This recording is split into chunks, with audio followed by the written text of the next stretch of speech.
beaucoup René pour cette introduction. N'hésitez pas à me dire si ma voix s'affaisse et qu'il y a besoin du micro. Alors effectivement, comme vous l'a indiqué René, je travaille sur des questions, on va dire, qui ont tout en commun, de traiter des relations entre droit moral et ordre public en Afrique, donc plus particulièrement au Sénégal, question que j'étudie à partir, donc, comme le soulignait René, du droit de la famille, mais aussi de l'avortement et désormais donc, un projet sur le traitement judiciaire de l'homosexualité. Donc, à travers ces sujets, je m'intéresse bien évidemment, entre autres choses, à la question des violences qui sont faites aux femmes et des luttes féministes qui sont portées pour lutter contre ces violences. Dans ma présentation aujourd'hui, je ferai souvent référence au Sénégal puisque c'est le cas que je connais le mieux, mais je ne m'y limiterai pas. J'essaierai de vous proposer dans la mesure du possible un panorama global des situations sur le continent pour faire un peu des mises en discussion, des croisements entre des situations proches et contrastées à la fois en Afrique subsaharienne et au Maghreb. Mais avant d'en venir au cœur du sujet, je voudrais quand même en préambule revenir sur un point qui me paraît important quand on traite de ces questions. C'est évidemment, ces questions de violence faites aux femmes, un enjeu majeur, mais c'est toujours un objet délicat à aborder à cause des multiples instrumentalisations et caricatures dont il peut faire l'objet. Je donnerai deux exemples dans une actualité plus ou moins proche pour l'illustrer. Revenons donc au réveillon du 31 décembre 2015, l'affaire de Cologne en Allemagne, où plus de 1200 plaintes sont déposées par des femmes pour des faits d'agression sexuelle pour la moitié d'entre elles. À cette époque-là, on accuse tout de suite les réfugiés syriens et afghans d'être responsables. Dans les faits, on verra que sur les 58 agresseurs, seuls 3 étaient des réfugiés, mais la plupart des prévenus étaient d'origine algérienne ou marocaine, ce qui a conduit, bien au-delà de l'Allemagne, à des débats sur ces hommes, donc avec un discours qu'on a entendu sur la violence des hommes arabes et ou musulmans qui serait inhérente à leur culture et à leur mode de vie. Et c'était très intéressant de voir comment ça a mis, si vous voulez, beaucoup d'organisations féministes, d'intellectuels féministes dans une position très compliquée, puisqu'elles se retrouvaient finalement sommées de se positionner entre combat féministe et combat antiracistes. Et on a pu voir beaucoup d'amalgames à ce moment-là.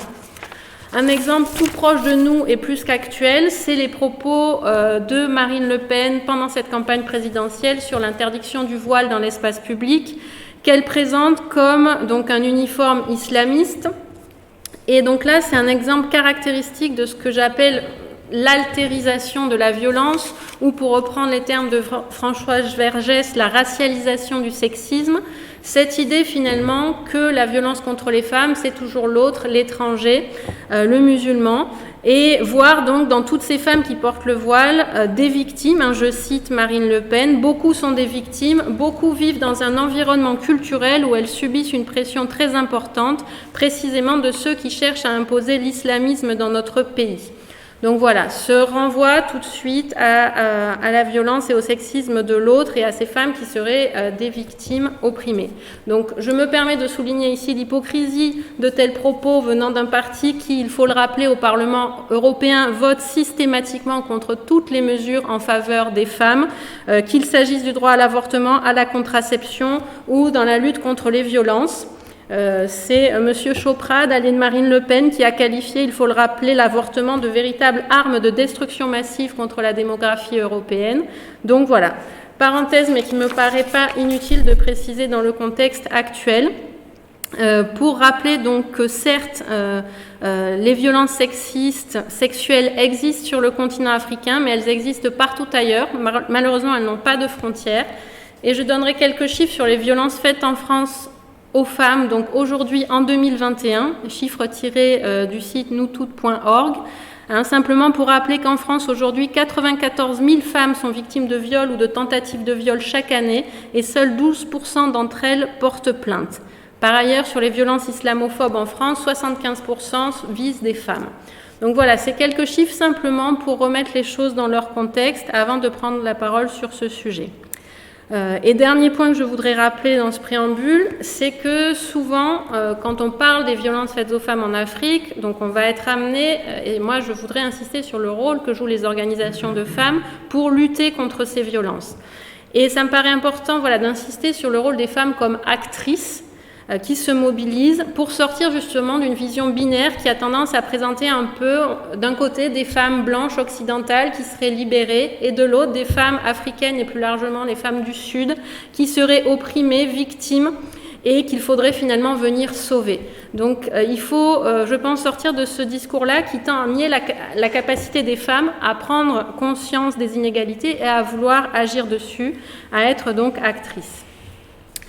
Ces différents points posés, donc j'en viens maintenant au sujet qui nous préoccupe, sur ces violences sur le continent africain, en disant donc que j'aimerais aussi insister sur les mobilisations qu'elles suscitent chez les femmes. Donc regardez quelle est la dynamique de mobilisation portée par les organisations de femmes, quels sont les répertoires qu'elles mobilisent, les discours, les stratégies, pour sortir de l'étau dans lequel elles sont prises. Parce qu'il y a plusieurs obstacles sur leur route.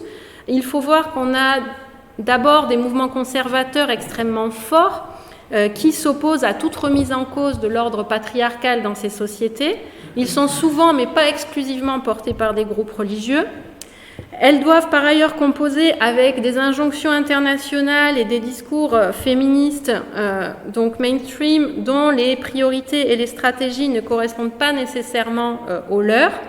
Donc il y a une adaptation ici qui doit se faire. Et une problématique liée aussi à ce que Jules Falquet qualifie d'une ONGisation, c'est-à-dire que en rentrant dans ce cycle des droits des femmes traités par les organisations internationales, par les ONG, on a tendance à dépolitiser complètement les enjeux des luttes qui sont menées. Donc là, il y a des pièges aussi qu'il faut savoir déminer. Et enfin, dernier point que j'aborderai, c'est la difficulté pour elles à agir dans des contextes autoritaires. Donc dans plusieurs pays d'Afrique, on est dans des régimes autoritaires qui peuvent instrumentaliser très largement les droits des femmes pour se donner une bonne image à l'international, à peu de frais, et se servir en fait de cet enjeu des droits des femmes pour justifier la répression de certains opposants politiques dans leur pays. Un exemple qui était très caractéristique de ça, c'était la Tunisie de Ben Ali. Au sein le régime se présentait comme défenseur des droits des femmes et en profitait par ailleurs pour réprimer très durement les opposants islamistes. Donc voilà beaucoup de difficultés auxquelles elles doivent faire face, avec donc cette idée qu'il faut réussir à porter le combat pour l'égalité et la liberté avec leur identité propre, en s'opposant aux courants réactionnaires et sans passer pour autant pour des agents de l'Occident qui seraient coupés des réalités sociales et qui viendraient simplement promouvoir un discours hors sol à prétention universelle. Donc vu la difficulté, on comprend d'autant mieux les logiques de négociation qui s'imposent pour ces femmes sur le continent. Donc dans la littérature, on parle beaucoup d'un féminisme africain fondé sur la négociation. On entend beaucoup le terme de négo-féminisme, cette idée qu'il faut savoir comment contourner les mines du patriarcat, comment négocier finalement avec le patriarcat dans différents contextes. Et ça amène à s'interroger sur qui sont ces femmes qui se mobilisent. Donc là, il y a des évolutions assez fortes en termes sociologiques et générationnels. On peut dire, donc, depuis la conférence de Pékin, donc la conférence mondiale sur les femmes en 1995, on voit clairement qu'il y a, pour reprendre les termes donc, de Azadekian, une démonopolisation et une massification des discours et militantisme féministe. C'est-à-dire que dans des sociétés où le féminisme a longtemps été dominé par des classes supérieures et séculières, on voit aujourd'hui que les femmes qui se mobilisent ont des origines plurielles et des conceptions du féminisme qui peuvent elles aussi évoluer. Alors hors Afrique, donc Azadekian elle a travaillé sur la Turquie où elle montre que les féministes islamiques d'origine plus modeste se font entendre à côté des féministes historiques, mais on retrouve le même phénomène au Maghreb où les féministes éprouvent des difficultés à séduire parmi les jeunes et les femmes issues des classes populaires. Ça a été extrêmement marqué après les soulèvements donc dits du printemps arabe, où on a considéré que ces groupes ne répondaient pas forcément aux demandes des classes les plus populaires. Et ce fossé finalement entre ces associations historiques plutôt donc composées d'intellectuels issus de certaines élites et les femmes plus généralement contribue notamment à expliquer la difficulté à faire émerger une dynamique collective sur ces questions de genre. Et le fossé, il n'a fait qu'être accentué par les logiques du féminisme d'État, donc à partir du moment où les dirigeants veulent afficher une politique volontariste à l'égard des femmes, quand ils se sont appuyés sur les femmes elles-mêmes issues des élites intellectuelles, ça n'a fait que renforcer cette coupure parmi les femmes. Donc on peut là citer l'exemple du Sénégal et de la politique qui avait été mise en place par le président Senghor à cet effet.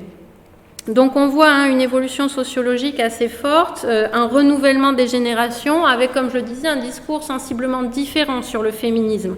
Féminisme qui est systématiquement rattaché à l'Occident, et donc plusieurs militantes prennent leur distance avec cette notion dans un contexte, il faut le rappeler, où la critique du néocolonialisme nourrit un ressentiment toujours plus fort à l'égard de l'Occident.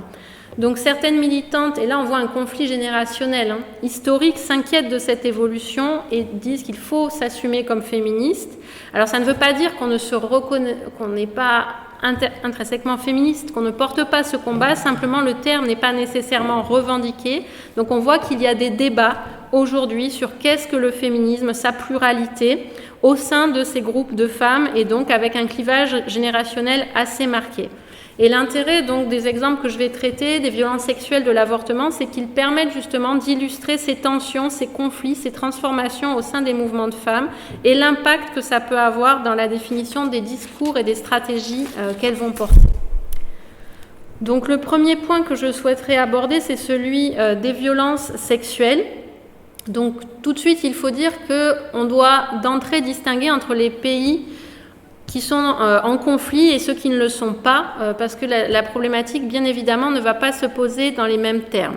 Par ailleurs, je rappellerai qu'il est difficile, je vais essayer de vous donner quelques données générales, mais les chiffres restent un problème parce que finalement, c'est un phénomène qui est peu documenté par les pays en question, donc il est difficile d'avoir des chiffres précis.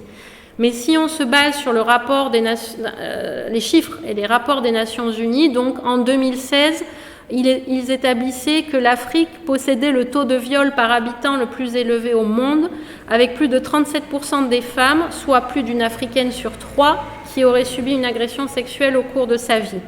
Ce sont sans surprise dans les régions instables que les taux de viol sont les plus forts, mais il ne faut pas oublier les pays dits en paix. On prendra ici l'exemple de l'Afrique du Sud, qui a pourtant une législation très protectrice, mais c'est un pays qui connaît des violences sexuelles endémiques, j'y reviendrai. Alors, quels sont les facteurs qui sont mis en avant pour expliquer ces chiffres ? C'est d'abord l'impunité, le fait que les agresseurs sont rarement poursuivis et condamnés, ce qui ne permet pas d'avoir un effet dissuasif et explique que ces violences sexuelles perdurent pendant et après les conflits. En République démocratique du Congo, par exemple, on estime qu'il y a eu 500 000 victimes d'agressions sexuelles depuis 1996. Et l'autre facteur, c'est l'enjeu, bien sûr, des discriminations envers les femmes de manière générale, avec la crainte de la stigmatisation, la peur de porter plainte, le viol restant l'un des crimes les moins dénoncés auprès des autorités. Et je reviendrai sur l'effet qu'a eu ou pas le mouvement MeToo, justement, sur ces enjeux de prise de parole. Pour donner quelques éléments sur les pays en zone de conflit, alors, voilà, là, je vous ai mis quelques cartes, je vais y revenir. Mais simplement, rappelez qu'on va voir en Afrique, la République démocratique du Congo ou le Rwanda au moment du génocide constituent des exemples significatifs de ce qu'on appelle le viol comme arme de guerre. Mais là aussi, ça rejoint ce que je disais dans mon introduction. Attention, il ne s'agit pas d'une spécificité africaine. Le viol comme arme de guerre est utilisé partout dans le monde et dans tout type de conflit. L'Ukraine nous le rappelle douloureusement aujourd'hui avec les multiples dénonciations de viols de femmes et d'enfants qui sont commis par les milices et les troupes russes en Ukraine aujourd'hui. Donc simplement ce que je voudrais rappeler sur le viol, donc là cette carte c'est pour vous montrer justement Voilà, c'est une carte de 2005 et qui montre voilà, les zones où le viol a pu être utilisé comme arme de guerre. Et cette deuxième carte, donc, elle permet de montrer, donc en vert, vous avez les pays qui ont ratifié le statut de Rome, c'est-à-dire les pays qui reconnaissent la Cour pénale internationale, l'autorité de la Cour pénale internationale, notamment pour juger de ces crimes. Vous voyez qu'en Afrique, c'est environ la moitié des pays qui l'ont reconnu. Ici, on ne voit pas bien, l'image est trop petite, voilà le nombre de cas rapportés, mais l'autre élément intéressant que je voulais pointer à travers cette carte, c'est que ces viols, ils interviennent dans tout type de conflit, hein, qu'il s'agisse de guerre civile, de guerre internationale ou de violence intracommunautaire. Donc, vous montrez que c'est un phénomène largement massif aujourd'hui dans le monde. Et si on revient donc maintenant à des exemples spécifiquement africains, je voudrais parler des travaux de Sandrine Ricci, donc une collègue québécoise qui a travaillé sur le viol pendant le génocide rwandais et qui en a tiré un livre, « Avant de tuer les femmes, vous devez les violer », où elle rappelle la nature donc de ce viol comme arme de guerre qui prend différentes formes, l'agression sexuelle, l'esclavage sexuel, la contrainte au mariage, l'exploitation sexuelle, la grossesse non désirée, la transmission intentionnelle du VIH/SIDA ou encore la mutilation. Donc voilà, ces violences sexuelles en temps de guerre, elles peuvent prendre différentes natures et répondre aussi à différents objectifs. Ça peut être un viol au service du nettoyage ethnique ou du génocide, comme dans le cas du Rwanda, je vais y revenir. Le viol comme arme de terreur et d'humiliation, le viol comme menace pour faire fuir les populations, le viol comme butin ou comme récompense pour les combattants, ou encore le viol comme les violences sexuelles comme monnaie d'échange.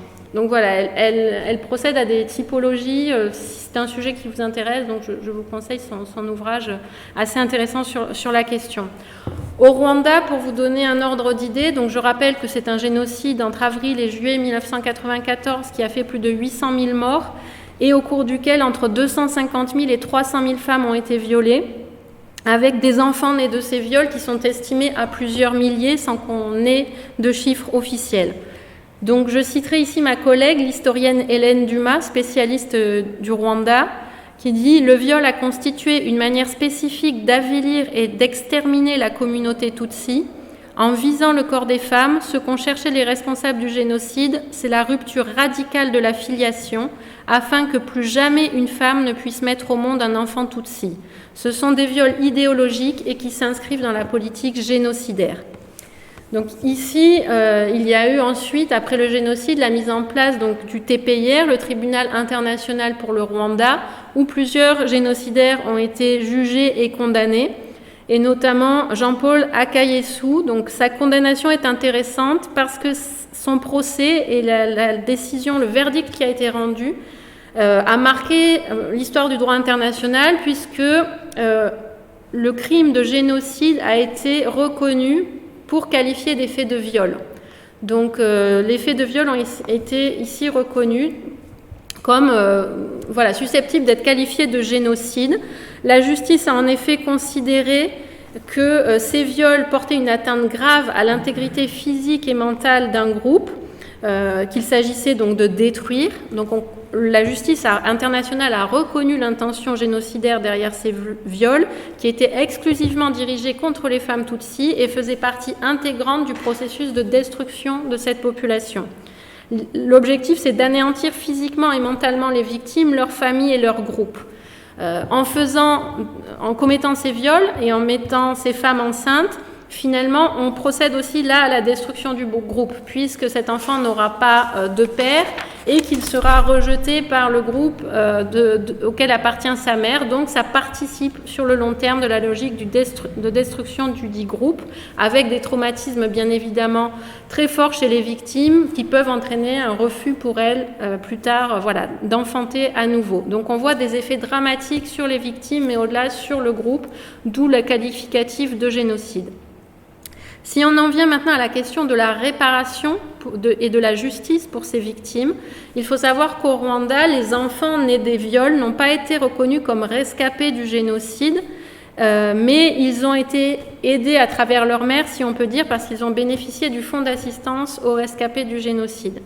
Mais il y a une vraie problématique qui tient au soutien qui est apporté à ces femmes violées et à leurs enfants qui sont rejetées et mis au banc de leur communauté. Donc bien évidemment, il y a un besoin de soutien médical et psychologique, mais il y a aussi tout l'enjeu de l'accompagnement économique et de la réinsertion dans la période post-conflit. Ici, l'avortement constitue bien évidemment un enjeu central, puisqu'il s'agit de permettre aux victimes de viol de ne pas avoir à porter des grossesses non désirées. Et c'est pourquoi l'avortement est devenu légal au Rwanda, mais aussi en République démocratique du Congo, en cas de viol, pour que les femmes donc puissent avorter des grossesses non désirées. Mais l'autorisation légale, c'est une chose, la pratique en est une autre, parce qu'il y a de grandes difficultés pour ces femmes à trouver des structures qui puissent réellement pourvoir à leurs besoins, assurer un accès sécurisé à l'avortement, donner les médicaments disponibles et avoir les soignants formés. Donc les difficultés, c'est aussi dans les procès pour viol. Les victimes donc n'osent pas nécessairement saisir la justice. Il y a une peur des représailles dans des zones où la sécurité n'est pas garantie. La honte, bien sûr, et puis les défaillances des systèmes judiciaires. Donc là, vous avez plusieurs rapports d'organisations internationales, d'ONG qui montrent la corruption des systèmes judiciaires, le fait qu'il n'y a pas de considération pour les victimes dans des zones en guerre, des victimes de viols de guerre à qui on demande d'apporter des preuves. Enfin voilà, des choses impossibles et qui n'aident pas les victimes à aller devant la justice. Alors par exemple en République démocratique du Congo, on a souhaité mettre en place des procès délocalisés sur les lieux où avaient eu lieu les crimes sexuels, dans l'idée que ça pouvait avoir des vertus pédagogiques et dissuasives. Seulement pour les organiser, il faut pouvoir assurer des conditions de sécurité minimales qui ne sont pas toujours réunies, loin de là, d'où des procès de ce type encore très rares. Si le procès a lieu, que les personnes sont condamnées, donc on voit déjà que c'est un parcours très compliqué, reste la question de l'indemnisation des victimes. Souvent, les accusés ne sont pas solvables. Quand ce sont des militaires, l'État n'est pas forcément plus diligent pour verser les réparations aux victimes. Et donc, on se retrouve dans des situations dénoncées par les ONG où certaines fois, les femmes sont obligées d'avancer des frais de justice. Et même quand leurs agresseurs sont condamnés, donc elles ne touchent pas donc, de réparation.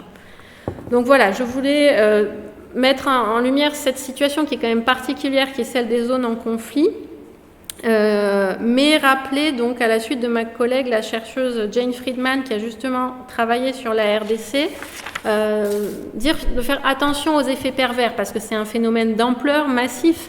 Donc il ne s'agit pas de le nier ou de le minimiser, loin de là, mais de dire qu'il faut faire attention parce que les organisations internationales investissent beaucoup ce sujet, mais restent sur une logique, un raisonnement, un fonctionnement dans l'urgence. C'est-à-dire qu'on ne va pas s'attaquer aux causes structurelles du problème, c'est-à-dire les inégalités, les discriminations à de multiples niveaux, et qu'on ne va pas faire le lien avec les violences sexuelles et les violences de manière générale en dehors du temps de la guerre. Donc on déconnecte ces violences en temps de guerre des violences plus structurelles qui restent et qui demeurent aussi en temps de paix et qui appelleraient une vraie réflexion des pouvoirs publics notamment. Donc voilà, ce point qui me permet justement d'opérer ce décentrement pour en venir aux questions de violences sexuelles en temps de paix, dans les pays qui ne sont pas en proie à des conflits, pour voir quelles sont leur ampleur, mais aussi quelles mobilisations sont menées pour lutter, quelles réformes sont obtenues, avec quels effets, quel impact. Et donc là, bien sûr, il y a la question de la vague de MeToo, donc en octobre 2017, avec les dénonciations qui ont eu lieu aux États-Unis puis en Europe, cette déferlante de libération de la parole qui a marqué un véritable tournant sur la question des violences sexuelles. Donc sur l'Afrique, la question c'était avec quel impact finalement de cette vague MeToo, avec le petit recul, ça ne fait jamais que 4 ou 5 ans, pour voir les effets de long terme, mais on pourrait parler d'effet à retardement, si on peut dire. Certains ont dit qu'il n'y a pas eu d'effet, je dirais plutôt qu'il y a eu un effet à retardement. Le mouvement de la libération de la parole sur Internet et les réseaux sociaux, il est clairement moins marqué que ce qu'on peut voir en Europe ou aux États-Unis, mais il y a quand même une visibilisation, une médiatisation. Je reviendrai sur quelques affaires emblématiques, mais il est important quand même de distinguer le fait d'afficher sur les réseaux sociaux et le fait de faire un travail de sensibilisation. C'est peut-être moins présent dans la dénonciation sur les réseaux sociaux, mais il y a un vrai travail de sensibilisation, des mobilisations sur le terrain qui sont très fortes pour sensibiliser sur les questions sexuelles et qui sont bien ancrées sur le continent.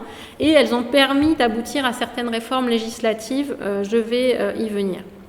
Bon, pour ce qui est donc de MeToo, du fameux hashtag MeToo, il a eu des répercussions dans le monde, parce que c'est parti du monde du cinéma. Voilà, en Afrique, lors de la 26e édition du FESPACO, le festival de cinéma de Ouagadougou au Burkina Faso, où voilà, il y a eu le hashtag Même pas peur des réalisatrices, des actrices qui ont dénoncé les agressions sexuelles dont elles avaient fait l'objet. Donc c'était une première en termes de prise de parole en Afrique sur ces enjeux-là, mais ça n'a pas été aussi viral, si vous voulez, en termes d'impact ensuite.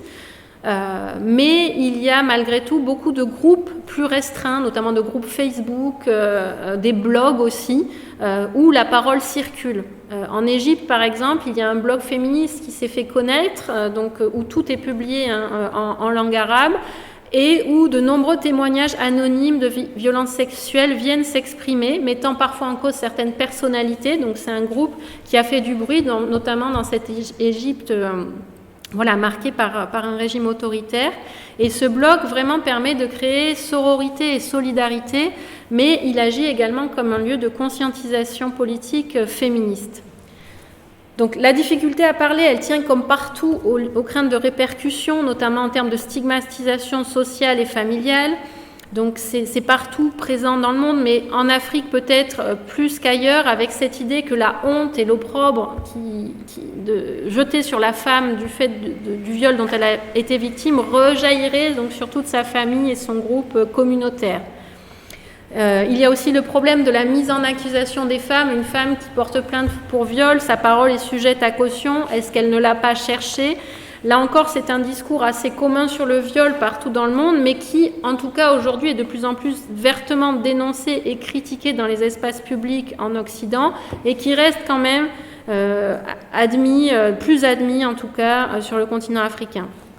Enfin, on pourrait dire, voilà, c'est critiqué dans les espaces publics, sanctionné par la justice, c'est encore autre chose. Je rappellerai récemment en France cette femme qui a porté plainte pour agression sexuelle avec un policier qui a mal raccroché le téléphone et qui l'a insulté. Je vous passerai tous les noms d'oiseaux auxquels elle a eu droit, sauf qu'il a laissé un message vocal sur le répondeur de cette femme qui a porté plainte donc... Oui, parce que autant appeler un chat un chat, elle s'est fait traiter de pute par ce policier parce qu'elle refusait la confrontation avec son agresseur. Donc il faut savoir que cette femme a porté plainte pour injure non publique et que récemment le parquet de Paris a classé sa plainte sans suite, je cite, pour faute de caractérisation de l'infraction. Donc pour donner un exemple de la difficulté de la prise de parole au-delà des cas africains qui nous occupent ici. Mais malgré ces difficultés, donc en Afrique, il faut dire que des collectifs de femmes et de la diaspora n'hésitent plus à impulser des initiatives similaires à MeToo. Et alors si on peut objecter que ça reste marginal, que c'est beaucoup sur Internet, que c'est des femmes qui sont connectées, des femmes qui sont lettrées, etc., le fait est que les affaires de viol ne sont plus tues et qu'elles provoquent des débats de société très forts qui obligent souvent les États à se positionner, voire à aller dans le sens d'amendements ou de réformes législatives. Je vous donnerai 3 exemples tirés donc de 3 pays différents, le Tchad, la Côte d'Ivoire et le Sénégal. Au Tchad, donc en 2016, c'est l'affaire Zouhoura, du prénom de cette jeune fille victime, lycéenne, donc victime d'un viol collectif filmé par ses agresseurs et diffusé sur les réseaux sociaux. Donc cette lycéenne avait été violée par 7 fils de dignitaires tchadiens, donc certains dont les pères étaient généraux, l'un était même un fils de ministre, si je ne fais pas d'erreur, et donc il se pensait intouchable. Et quand la jeune fille a décidé, avec le soutien de sa famille, de porter plainte et de dénoncer le viol dont elle a été victime, en représailles, ils ont diffusé la vidéo sur les réseaux sociaux. Sauf que cette jeune fille n'était entre guillemets pas n'importe qui, puisque son père était candidat d'un petit parti d'opposition et son oncle réfugié politique en France. Donc l'affaire a pris un tour politique et le président Déby à l'époque était lui-même sorti de son silence pour condamner ce viol et assurer les Tchadiens que justice serait rendue. Donc ils ont été effectivement condamnés au cours d'un procès assez expéditif auquel la victime réfugiée en France n'a pas assisté. Donc ils ont été condamnés à 10 ans de travaux forcés. Donc là, il y a plusieurs informations comme quoi l'un serait en fuite, qu'en fait il ne serait pas en prison. Bon, c'est difficile de savoir, mais ils ont été en tout cas condamnés. Alors on peut se dire que si ça avait été quelqu'un de moins connu, peut-être que ça n'aurait pas pris cette tournure-là, sans doute même, mais il faut se dire que ça a néanmoins permis de briser la loi du silence sur ce sujet, et avec des répercussions, donc une médiatisation internationale. Donc ma collègue Marielle Debeau, spécialiste du Tchad, a travaillé en particulier sur cette affaire, a assisté à des conférences de presse menées en France avec Zouhoura. Et c'est intéressant de l'entendre parce qu'elle relatait quand même son malaise à certains égards, notamment de l'instrumentalisation dont pouvait faire l'objet cette affaire. Cette idée finalement que dans les conférences de presse, des fois, cette jeune fille, elle tendait à disparaître complètement parce qu'elle était instrumentalisée à la fois par les opposants tchadiens qui se servaient de cette affaire pour dénoncer le régime, mais aussi par certaines féministes qui venaient renforcer ce discours justement pour ces femmes en terre musulmane qui étaient violentées, maltraitées, etc. Donc voilà, quelques éléments là aussi pour revenir à mon point initial. La deuxième affaire, c'est en Côte d'Ivoire, très récemment, c'était à la fin de l'été 2021, cette affaire de démonstration de viol à la télévision sur une chaîne privée, où un animateur a invité un homme présenté comme un violeur repenti et qui a mimé une scène de viol sur un mannequin en plastique sur le plateau de télévision. Donc là, les féministes ivoiriennes ont crié au scandale, le débat a pris de l'ampleur et la justice est intervenue, condamnant à la fois l'animateur et le violeur qui avait fait cette fameuse démonstration. La chaîne, par contre, elle n'a pas été condamnée, ce qu'ont regretté les associations de femmes. Mais il est intéressant de voir qu'elles se sont servies de cette affaire pour porter un agenda de revendication devant les pouvoirs publics, en demandant un arsenal législatif plus fort pour protéger les femmes, et notamment un respect des engagements internationaux pris par la Côte d'Ivoire. Sur les questions de viol, par exemple, elles ont demandé la création de centres d'accueil pour les femmes victimes de violences et la gratuité du certificat médical, qui est théoriquement non obligatoire pour déposer une plainte, mais qui dans les faits est toujours demandé. Donc on voit comment, à partir de ce fait divers, elles se sont saisies de cette émotion que ça a provoqué dans l'opinion publique pour essayer de faire avancer leur agenda. Enfin, dernière affaire en date, novembre 2021, l'affaire Miss Sénégal. Donc Miss Sénégal 2020 témoigne pour dire qu'elle a été violée au moment de son mandat de Miss, et qu'elle est tombée enceinte à la suite de ce viol. La présidente du comité Miss Sénégal rétorque « Si on te viole, c'est que tu l'as bien cherché ». Et par ailleurs, elle indique qu'elle était majeure, donc que c'est de sa responsabilité. Donc ça a provoqué un énorme tollé sur les réseaux sociaux, dans les médias. Le comité Miss Sénégal a perdu ses sponsors. Il y a une pétition pour le faire interdire, une libération de la parole des autres Miss pour dénoncer justement les agressions sexuelles dont elles pouvaient faire l'objet. Le ministère de la Femme a réagi en incitant les victimes à parler pour obtenir réparation. Donc là aussi, on peut se dire des évolutions encourageantes, une libération de la parole. 2 points quand même que j'aimerais noter. Le premier, qui ferait très certainement polémique s'il y avait des Sénégalais dans la salle, c'est que cette Miss a reçu le soutien d'une autre femme qui s'est fait connaître pour avoir dénoncé des faits d'agression sexuelle. C'est Adji Sarr, une jeune femme qui a accusé le principal opposant politique, Ousmane Sonko, de l'avoir violée. Ça a provoqué des manifestations monstres dans tout le pays. Et cette jeune femme, sa parole... Alors, je ne suis pas le juge, je ne suis pas là pour dire si elle a été violée ou non. Je constate simplement que personne n'a donné de crédit à sa parole. On a considéré que c'était une cabale politique pour abattre Ousmane Sonko. Ça l'est peut-être, ça ne l'est pas, encore une fois, je ne sais pas. Mais c'est quand même intéressant de voir que même jusqu'aux associations féministes, on n'a pas donné de crédit à cette parole-là. Et ça pose quand même des questions. Sur le traitement qui est fait de la parole des femmes quand elles dénoncent des faits d'agression sexuelle. D'ailleurs, cette femme, Adji Sarr, a dit qu'elle espère que cette fois l'État va prendre ses responsabilités pour protéger donc ses filles. Donc on voit 2 affaires, 2 traitements de la parole très différent. Encore une fois, l'affaire Sonko, c'est un contexte politique assez explosif, mais qui quand même invite à la réflexion sur la manière de recevoir cette parole. Autre point qui invite à la discussion, c'est la présidente du comité des Miss qui a eu cette phrase extrêmement choquante, donc si on te viole, c'est que tu l'as bien cherché, qui a été totalement lynchée sur les médias et les réseaux sociaux à cause de cette sortie. Donc là aussi, on pourrait se dire prise de conscience intéressante, qui montre que les choses avancent.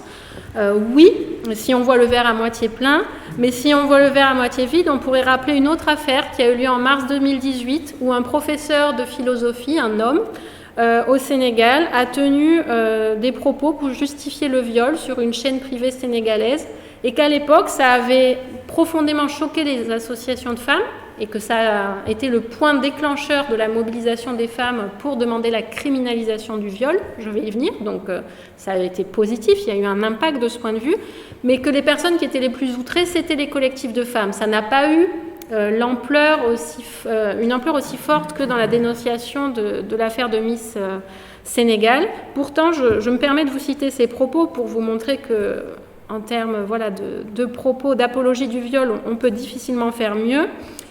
Nous devrions porter, donc je cite, « Nous devrions porter plainte parce que vous faites tout pour que nous vous violons, et quand nous vous violons, nous allons en prison, et vous qui avez tout fait pour qu'on vous viole, vous continuez à être libre. J'assume pleinement et entièrement ce que je dis, je coupe la poire en deux, le pauvre qui est tombé dans le panneau prendra 10 ans, et celle qui a tout fait pour être violée continue à être libre. Même au sein de la maison, celle qu'on a violée, c'est celle qui a des formes généreuses. » Fin de citation. Donc tenue sur une télévision privée et donc qui a suscité l'ire des féministes, mais à l'époque, il y a même eu des pétitions pour défendre ce professeur, pour dire que c'est pas ce qu'il avait voulu dire, que bien évidemment qu'on condamne le viol, etc.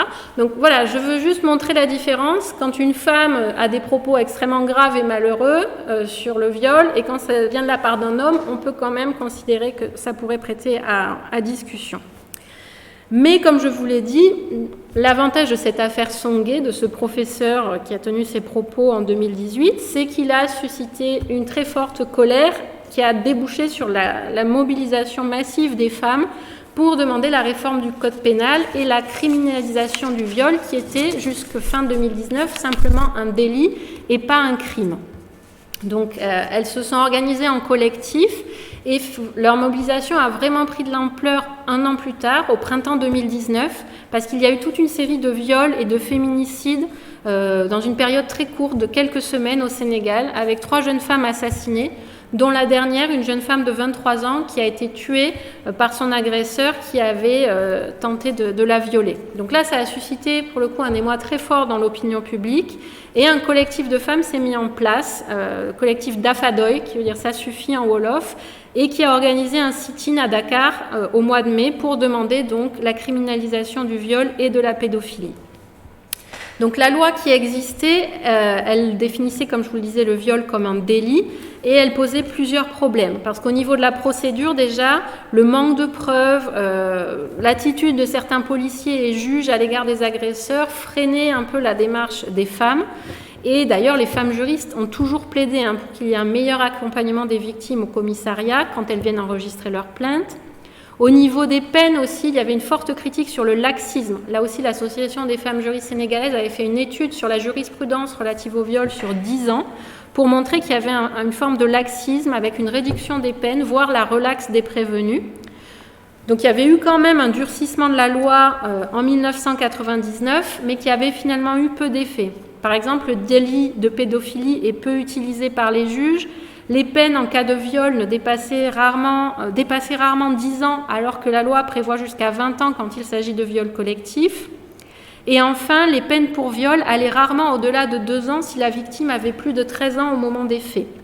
Certaines peines étaient simplement des peines avec sursis, ce qui est normalement illégal. Donc là, je vous donne le bilan de ce qu'avaient montré les femmes juristes dans leur rapport.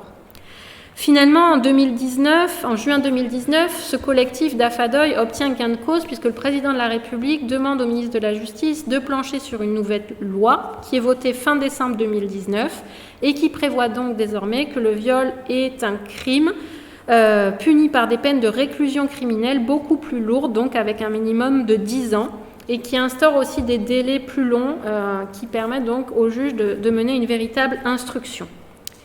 Quid maintenant de l'application? C'est le problème de la mise en œuvre qui se pose partout. Au Sénégal, voilà, il y a toujours ce poids du silence, des pressions familiales.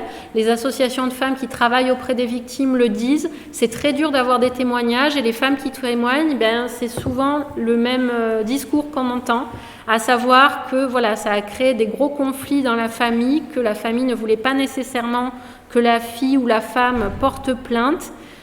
Voilà, il faut bien voir qu'au sein de la famille, le choix d'aller ou non porter plainte, c'est rarement une décision personnelle, c'est souvent une décision collective et qu'il y a un manque de soutien clair dans les familles pour ces victimes. Et pour ces victimes, une crainte aussi de passer du statut de victime à celui de coupable, donc avec cette peur voilà, d'être mis au banc des accusés. Pourquoi est-ce que tu t'es fait violer ? Mais aussi avec cette idée, donc si c'est des filles qui ont été enceintes à la suite du viol et qui ont avorté, de se retrouver condamnées parce que justement l'avortement reste illégal. Donc il y a voilà, un travail à faire clairement sur la mise en œuvre et la prise en charge au niveau judiciaire de ces victimes. Si on prend l'exemple de l'Afrique du Sud, qui a une législation là aussi protectrice, on voit que la loi ne suffit pas. Il faut savoir qu'en Afrique du Sud, c'est 110 plaintes pour viol par jour qui sont enregistrées, que 110. Que les agressions sexuelles continuent d'augmenter. Il y a eu moins de dénonciations en 2020, mais ça c'est lié à la pandémie. Et en 2021, on voit que les chiffres sont plus importants qu'en 2019.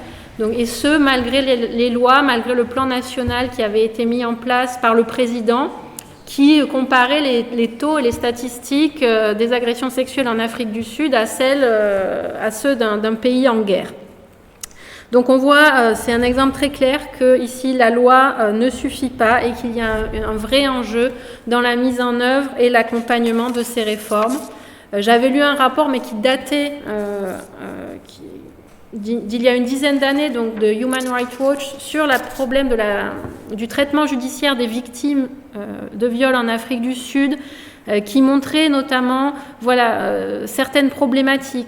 Par exemple, qu'une femme qui disait avoir été violée par un proche, sa parole pouvait être davantage sujette à caution, de même que la sexualité antérieure de la femme pouvait jouer contre elle. Par exemple, les femmes violées par des ex-conjoints. La question du viol conjugal qui est en débat aussi ici, mais cette idée qu'il y a quand même une confusion entre le rapport sexuel consenti par le passé et le viol dans le présent, ou encore la sexualité bien évidemment des prostituées pour lesquelles on n'accorde aucun crédit ou aucune considération. Et Human Rights Watch, dans les années 90, donc, notait que fin des années 90, seuls 53% des poursuites pour viol aboutissaient à des condamnations contre 86% pour les autres crimes et délits. Donc c'est pour donner quand même une idée et dire on ne s'arrête pas à la loi, voir ce qu'il y a derrière et toute la difficulté donc, de la mise en œuvre au niveau de l'appareil judiciaire. Donc voilà des éléments que je pouvais vous donner pour un peu donner des matières à cette discussion sur les violences sexuelles. Maintenant, j'aimerais vous parler un peu plus précisément de l'avortement que j'ai déjà évoqué rapidement, notamment pour les femmes victimes de viol. Je vais insister là sur mes recherches en cours sur le Sénégal, mais avant, vous donner quelques données générales. Là encore, les chiffres, je le rappelle, c'est difficile à obtenir. Les données ne sont pas simples à avoir. Donc ici, toutes les cartes et les tableaux que vous allez voir, ça c'est Center for Reproductive Rights, mais ensuite c'est des données du Guttmacher Institute, vous le verrez sur les diapos, donc qui est spécialisé sur ces questions d'avortement et qui fournit des chiffres et des données sur cette question, notamment en Afrique. Donc là, vous le voyez, en Afrique, on est dans une zone très clairement où l'avortement est largement interdit. Ou alors autorisé dans des cas très rares, c'est-à-dire quand la vie de la mère est en danger. Donc l'interdiction totale, c'est les zones rouges, l'autorisation extrêmement minimale, c'est les zones en rose, et finalement, vous voyez, c'est uniquement en Afrique australe qu'il est autorisé sans restriction. Donc c'est bien d'avoir cette carte en tête parce qu'il faut savoir donc qu'en termes d'incidence sur le continent, c'est 33 avortements pour 1000 femmes âgées de 15 à 49 ans qui se produisent chaque année en Afrique. Donc le taux, il reste inchangé depuis 20 ans.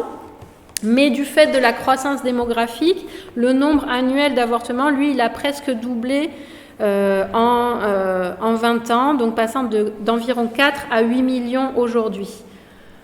Donc là, je vous ai mis, vous voyez, donc le taux, lui, il reste à peu près stable, mais en chiffre absolu, donc on a eu un doublement du nombre d'avortements.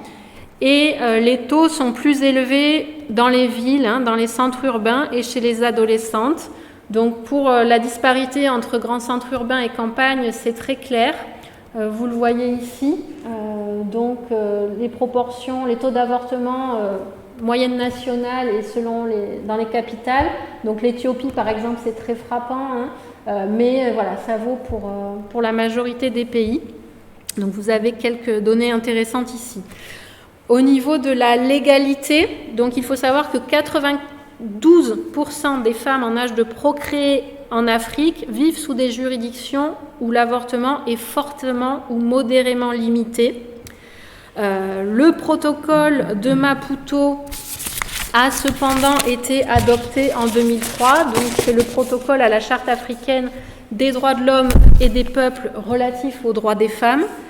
Ce protocole de Maputo, dans son article 14, il stipule que l'avortement doit être autorisé pour sauver la vie d'une femme et préserver sa santé physique ou mentale, ainsi qu'en cas de viol, d'inceste ou de malformation fœtale grave. Donc, ce texte, voté au niveau de l'Union africaine, a été ratifié par 39 pays. Donc, la ratification, c'est une première étape. Ensuite, il faut que le droit interne soit harmonisé. Et là, la plupart des pays, bien évidemment, ont tendance à freiner. Donc, il y a encore du travail de ce côté-là. Mais ce texte a le mérite d'exister. Et si tous les États qui l'ont ratifié ne se conforment pas strictement au protocole, ils ont quand même, pour la plupart, eu tendance à libéraliser un peu leur législation, passant, on va dire, d'une interdiction stricte à une interdiction même minimum dans certaines circonstances particulières, notamment la mise en danger de la vie de la mère. Bon, la légalité, comme je vous l'ai dit, c'est comme pour les affaires de viol. Les réformes, c'est une chose. La mise en œuvre, c'en est une autre, parce qu'il y a bien sûr la question de la disponibilité des services d'avortement, la qualité de ces services qui va se poser, et aussi la question de la diffusion de l'information. Il faut savoir qu'en Zambie, par exemple, où l'avortement est autorisé, en 2014, seuls 16% des femmes étaient au courant des critères de légalité donc de l'avortement. Et l'Afrique du Sud, donc, qui depuis une dizaine d'années a dépénalisé l'avortement, continue d'avoir une proportion importante d'avortements qui sont effectués en dehors des établissements de santé. Donc ça montre que les gens n'ont pas le réflexe, alors même que c'est légal, d'aller vers les établissements de santé. Donc ça montre la désinformation ou la mésinformation, les gens pouvant penser donc qu'ils prennent un risque en allant dans les centres de santé, le risque d'être dénoncés, ce qui arrive fréquemment dans les pays où c'est interdit. Donc cet avortement non sécurisé, c'est un vrai problème en Afrique. Donc vous le voyez ici, ce graphique qui vous montre que la majorité des avortements donc en vert sont réalisés par des prestataires qui ne sont pas des professionnels de santé. Donc c'est plus de 3/4 des avortements en Afrique qui sont non sécurisés, 77%, 6,2 millions d'avortements non sécurisés chaque année, et avec le taux le plus haut de mortalité au monde lié à l'avortement.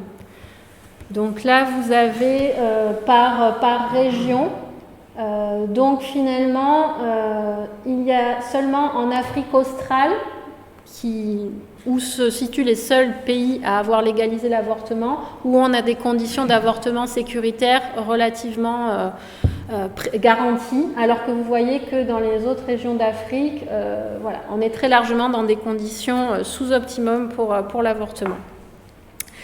On est aussi donc sur le continent qui a le plus fort taux de grossesse au monde et en logique le plus fort taux de grossesse non planifiée. Mais ce qui est intéressant de savoir, c'est que 37% des femmes qui ont une grossesse non planifiée recourent à l'avortement et que malgré la progression, il faut le dire, des méthodes de contraception modernes, ça reste insuffisant parce que le rythme de progression de la contraception ne suit pas le rythme des besoins. Et on établit aujourd'hui que 89% des grossesses non prévues concernent des femmes qui n'avaient pas de besoins satisfaits en termes de contraception. Reste aussi le problème de la contraception d'urgence qui est difficilement accessible alors même que les Nations Unies en font un des dispositifs minimum d'urgence pour les victimes de viol, notamment donc, dans les zones de conflit. Donc voilà, c'était pour vous donner un peu le panorama de ce qui se passe sur le continent, parce que la situation que je vais vous présenter, qui est celle sur laquelle je travaille et que je connais le mieux, elle est commune, on va dire, malheureusement, à une grande partie des pays d'Afrique subsaharienne. J'ai oublié aussi, j'ai beaucoup parlé d'Afrique subsaharienne ici, de citer l'exception notable de la Tunisie pour le Maghreb, où l'avortement est également légalisé. Donc pour le cas du Sénégal, pour entrer donc dans un exemple plus précis, il faut savoir donc que le code pénal condamne les femmes qui ont recours à l'avortement et les personnes qui le leur procurent. Donc c'est des peines qui vont de 6 mois à 2 ans d'emprisonnement pour les femmes et d'1 an à 5 ans pour ceux qui le leur ont procuré, avec des amendes en plus. La loi sur la santé de la reproduction vient confirmer cette interdiction, puisqu'elle ne reconnaît que l'avortement thérapeutique, qui est strictement encadré par le code de déontologie médicale. Donc, qu'est-ce que nous dit ce code de déontologie médicale dans son article 35 ? C'est que l'avortement thérapeutique ne peut être effectué que si c'est le seul moyen de sauvegarder la vie de la mère. Et il faut que 3 médecins aient attesté donc que la vie de la mère ne peut être sauvée autrement. L'un de ces médecins doit être expert auprès des tribunaux. Ensuite, un protocole de la décision est adressé au président de l'ordre des médecins et c'est seulement à ce moment-là que le processus peut s'enclencher. Donc vous voyez que c'est quand même extrêmement compliqué, sachant que le médecin, même au terme de la procédure, peut s'opposer au nom de la clause de conscience à pratiquer l'avortement et doit renvoyer la femme vers un autre confrère. Mais dans des situations où le temps est compté, où l'urgence, voilà, il y a des délais légaux pour avorter, vous voyez bien en pratique que c'est quasiment mission impossible de se faire avorter, même dans cette petite fenêtre de l'avortement thérapeutique. Donc, quelles sont les conséquences ? D'une part, sur le plan de la santé, sur le plan sanitaire, l'avortement, c'est la 5e cause de mortalité maternelle au Sénégal. Et sur le plan judiciaire, eh bien, infanticide et avortement représentent la première cause de détention des femmes, puisque c'est 38% des femmes incarcérées qui le sont pour avortement ou infanticide. Alors pourquoi je mets les deux ensemble ? Il faut savoir, j'ai fait des recherches au niveau de la direction de l'administration pénitentiaire. Dans leurs statistiques, avortement et infanticide sont mis dans la même case. Donc je ne pourrais pas vous dire pour chacun quel taux ça représente. Pourtant, on est sur 2 choses différentes. L'avortement est un délit, l'infanticide est un crime. Mais il faut savoir que les associations de femmes, elles font le lien entre les deux dans leur mobilisation, parce qu'elles disent justement que beaucoup de femmes et de filles victimes de violences sexuelles, quand elles n'ont pas pu avorter, et bien souvent elles en arrivent au pire, c'est-à-dire à l'infanticide. Et donc elles font le lien entre ces 2 phénomènes pour inciter les pouvoirs publics à réfléchir, sachant qu'au Sénégal, véritablement, il faut le dire, l'infanticide est malheureusement devenu un fait social banal. En 2003, donc, le Sénégal fait partie de ces pays africains qui a ratifié le protocole de Maputo sans harmoniser sa législation interne. Donc pour l'instant, ce n'est pas applicable par les tribunaux sénégalais. Néanmoins, avec les nombreuses alertes qui ont été données, une série d'études ont été commanditées par le ministère de la Santé. Les études sont venues confirmer l'ampleur du phénomène et parmi les recommandations qui ont été faites, il y avait la nécessité de réformer la législation. Donc en 2010, sous l'égide du ministère de la Santé, a été créée une task force pour l'avortement médicalisé, censée réfléchir à la libéralisation de la loi. Donc c'est un comité consultatif qui regroupe des représentants des professions de santé, des médias, des acteurs religieux, des ONG, des organisations internationales qui sont engagées sur les questions de santé et de droits humains, et des organisations de la cause des femmes. Donc, au niveau des organisations de la cause des femmes, c'est intéressant de noter qu'elles étaient très divisées sur la question de l'avortement et qu'elles n'en faisaient donc pas une priorité. Et c'est la mise à l'agenda par l'État, c'est important de le dire, l'initiative elle est venue de l'État, qui leur a permis donc de saisir l'opportunité de porter un projet longtemps tabou donc, dans le débat sociétal. Donc, la task force elle a été mise en place en 2010, mais en 2013, rien n'avait bougé. Et face à l'inertie des pouvoirs publics, les associations de femmes mobilisées, donc principalement la JS, c'est l'Association des juristes sénégalaises, la FEMS, l'Association des femmes médecins, et un réseau plus large, le réseau Sigil Jigéen, vont investir massivement cette task force pour essayer donc d'en faire autre chose qu'une coquille vide et tenter d'obtenir la réforme. Donc moi, ce qui m'a intéressé, c'est de voir quelles ont été les stratégies qu'elles ont adoptées pour essayer de faire avancer cette cause dans un pays où les acteurs religieux ont toujours donc été un facteur inhibant pour les autorités politiques. Par exemple, au Sénégal, depuis 1972, le Code de la famille n'a jamais été réformé parce que les autorités n'osent jamais aller au bout donc, des réformes envisagées par peur donc, des réactions des pouvoirs religieux. C'est la même chose donc sur cette question de l'avortement.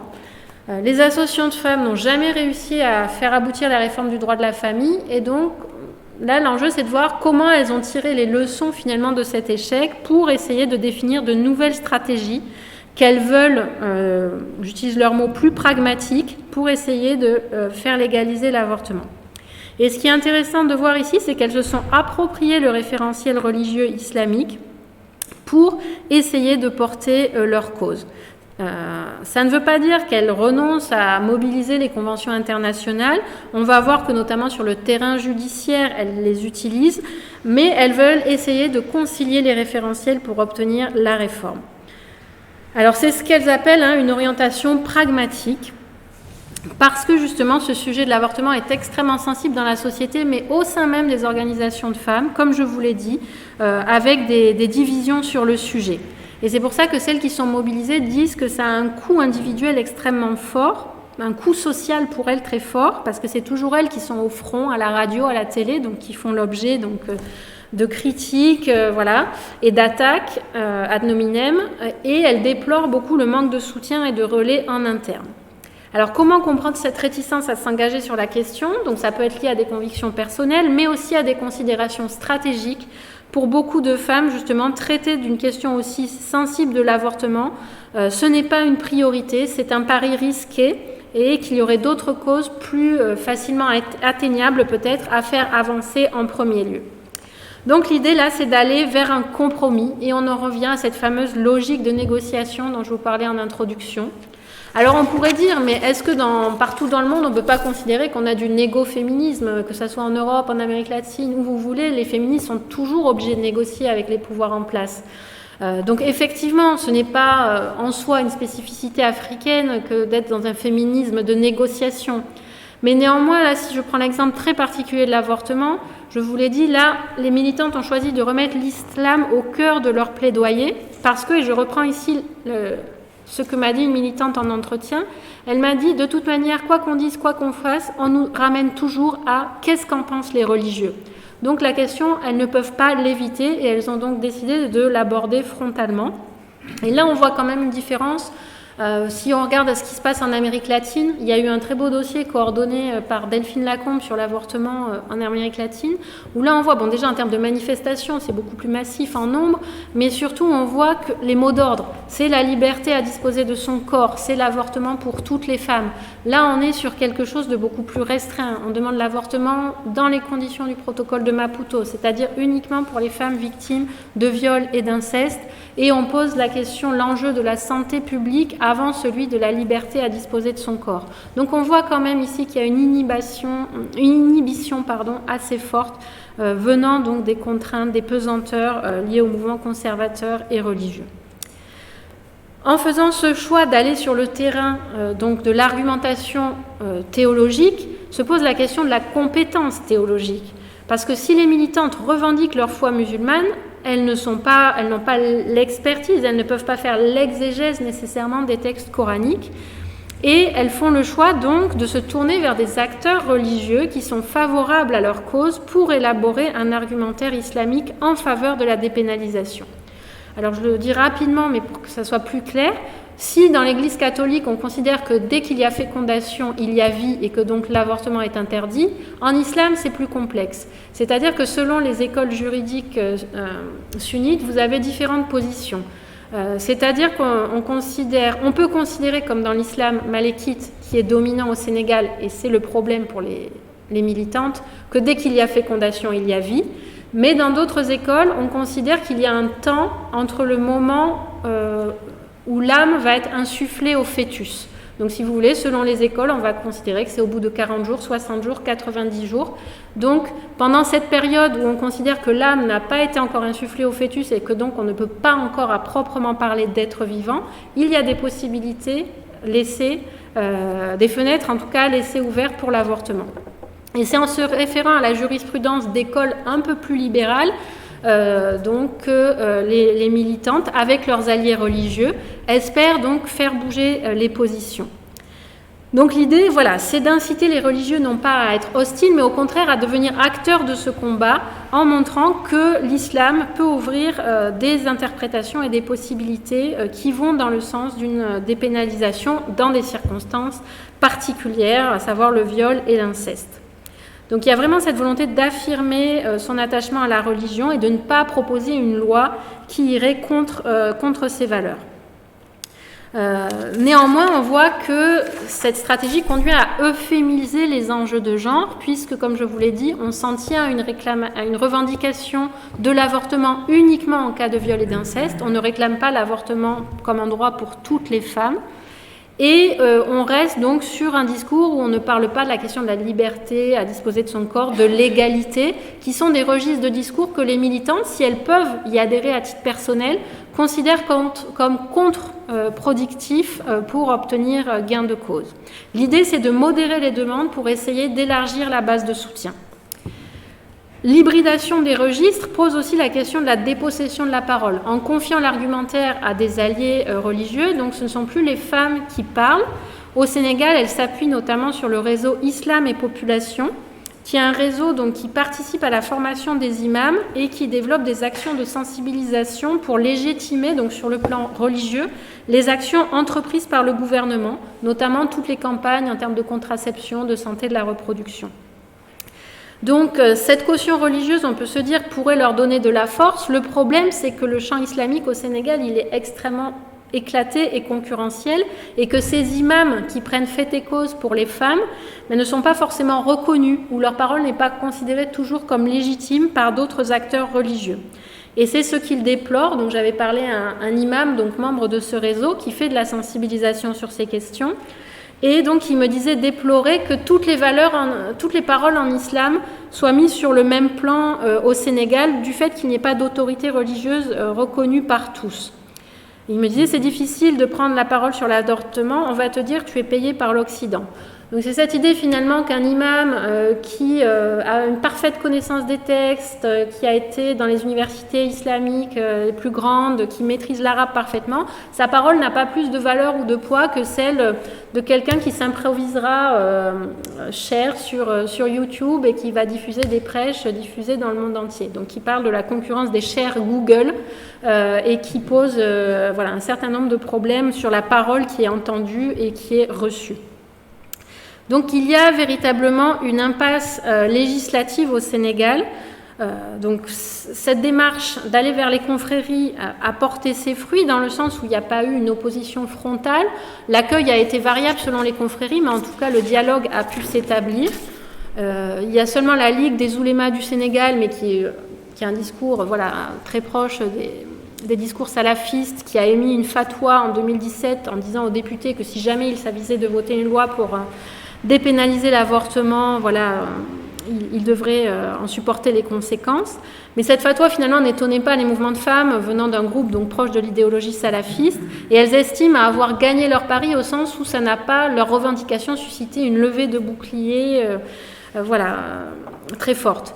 Mais il n'en reste pas moins que leurs adversaires les plus acharnés refusent le débat au sein des arènes institutionnalisées. Ils ont par exemple quitté cette fameuse task force dont je vous ai parlé, Et donc c'est une manière, en jouant la politique de la chaise vide, de dire « Ah ben regardez, cette task force, elle n'est pas représentative, il n'y a que des féministes dedans. » C'est sûr, ils en sont sortis, donc c'est difficile de parler d'un dialogue ou d'une représentativité avec toutes les forces de la société. Et ils préfèrent donc le bras de fer médiatique, qui pose un vrai problème à ces féministes, pour espérer obtenir la réforme. On le voit, la frilosité politique, elle est là. En 2017, la majorité parlementaire, qui était la majorité du président de la République, était favorable à la réforme. Une trentaine de parlementaires, donc sur les 160 que compte le pays, avaient officiellement pris position, hommes comme femmes de tous bords politiques, pour la réforme. Le chef de file de la majorité était lui-même favorable à cette réforme, mais il n'a pas soumis de proposition de loi, renvoyant la balle à l'exécutif. En entretien, il m'avait dit « Regardez, en France, c'est Simone Veil qui l'a porté, c'est la responsabilité de l'exécutif. » Pour les militantes aussi, c'est quelque chose qui doit venir de l'exécutif, parce que c'est une réforme extrêmement forte, donc il faut une preuve de cette volonté gouvernementale. Mais pourtant, en 2017, entre 2013 et 2017, rien n'est venu, alors même que la ministre de la Santé, Awa Kolsek, ou à l'époque le ministre de la Justice, Sidiki Kaba, ancien président de la Fédération internationale des droits de l'homme, étaient connus pour leur position plutôt favorable à ce projet, mais rien n'a été fait dans un contexte qui pourtant se présentait comme favorable. Donc on voit qu'il y a une réticence à réformer. Et donc, face à ce blocage au niveau législatif, et j'en terminerai par là, les militantes investissent le terrain judiciaire. Donc l'idée, c'est de documenter les cas pour espérer faire évoluer la jurisprudence. Il faut quantifier et incarner le phénomène, si vous voulez, pour démontrer l'urgence sociale de la réforme et inciter les pouvoirs publics à agir. Donc là, c'est notamment le travail de l'Association des juristes sénégalaises qui a 5 boutiques de droit à Dakar, en banlieue et puis en région, au sein desquelles donc, elles reçoivent des femmes et elles arrivent à faire des statistiques donc, sur les affaires de viol et d'abus sexuels. Et elles montrent donc cette progression chaque année de ces cas de viol, souvent suivis de grossesse et notamment sur des mineurs. Donc là, elles veulent vraiment montrer le lien entre hausse des violences sexuelles et avortement et sensibiliser sur la double injustice pour ces filles et ces femmes qui sont violées, tombent enceintes et ne peuvent pas avorter. L'idée, donc, c'est vraiment, à travers les cas, les témoignages, de montrer que le combat pour l'avortement, il n'est pas dicté par des injonctions internationales, mais qu'il a bel et bien un ancrage local. Une militante me disait « Maputo », donc le protocole de Maputo, ce n'est pas les Blancs, les cas recensés, ce ne sont pas les Blancs. Donc avec cette idée qu'il faut arrêter de toujours faire comme si c'était un combat importé, mais qui répond à de vraies problématiques sur le continent. Donc l'arène judiciaire, comme je vous le disais, c'est la nouvelle tribune politique, d'autant qu'il y a une ouverture parce que les magistrats ont conscience de la hausse problématique des cas d'infanticide. Donc j'ai rencontré une magistrate qui a aujourd'hui plus de 90 ans et qui dans les années 80 avait écrit un article pour alerter déjà sur l'infanticide et qui à l'époque avait pris une volée de bois vert. On lui avait dit, c'était une Sénégalaise qui avait vécu en France, qui était rentrée sur le tard au Sénégal, donc on lui disait qu'elle tenait des discours qui n'étaient pas des discours du pays, qu'elle n'était pas intégrée, qu'elle ne comprenait pas la société. Et voilà, ça c'était dans les années 80. Aujourd'hui, l'accueil est différent et c'est un magistrat qui, en 2014, a lancé une tribune dans un quotidien sénégalais pour alerter sur le nombre d'infanticides dans les sessions d'assises. Donc lui, il était à la session d'assises de Thiès, une grande ville du Sénégal, et il dit qu'il y avait 28 affaires au rôle, dont 9 relatives aux crimes d'infanticide, et il appelait les pouvoirs publics et les magistrats à s'interroger sur les raisons de cette fréquence.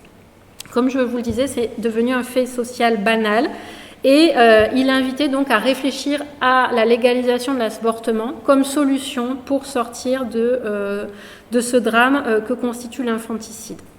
Donc on voit cette ouverture, mais en attendant, les peines prononcées en matière d'avortement et d'infanticide n'évoluent pas. Comme je vous l'ai dit, le protocole de Maputo, en l'état, n'est pas applicable. Donc les juges, ils appliquent le code pénal et c'est tout. À une époque, il y avait plus de sursis, mais comme on a considéré qu'il y avait une hausse des avortements, on est revenu à des sanctions et à des peines de prison fermes. Et pour l'infanticide, donc les femmes, il faut savoir, souvent, elles n'ont pas d'avocat pour les défendre, donc en fait, elles purgent l'essentiel de leur peine en détention provisoire, parce qu'elles sont jugées au bout de 2-3 ans.